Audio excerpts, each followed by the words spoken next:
a powerful king or a villain with 10 heads. He was also one of the most learned scholars of his time.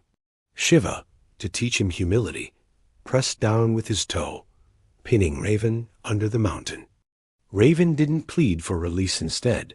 He composed the Shiva Tandava Stotram, a hymn so beautiful and powerful that Shiva, moved by its grace, released him.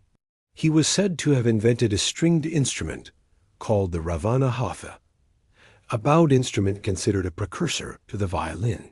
He used this instrument to play divine music for Shiva.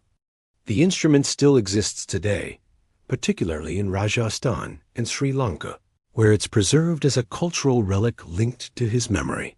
Think of the 10 facets of human nature: ambition, pride, devotion, brilliance, ego, loyalty, wrath, intellect, passion, and regret. He was not the embodiment of evil, but a figure who tried to challenge divine order and paid the price. His story is not merely one of defeat, it's one of potential corrupted, genius wasted, and glory undone by excess.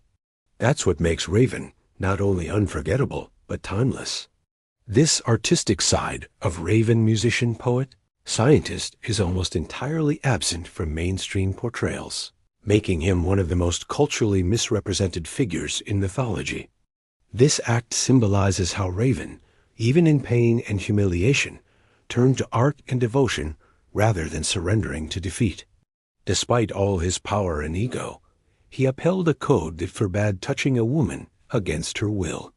In many versions of the Ramayana, including the Kamba Ramayanam and Adbhuta Ramayana, this restraint is seen as a glimmer of nobility in an otherwise fallen hero. It reflects how, even at his most misguided, Ravan wasn't devoid of moral code, just blinded by obsession and pride. Ravan was a Brahma Rakshasa born of a Brahmin sage, Vishrava, and a Rakshasi mother, Kaikesi.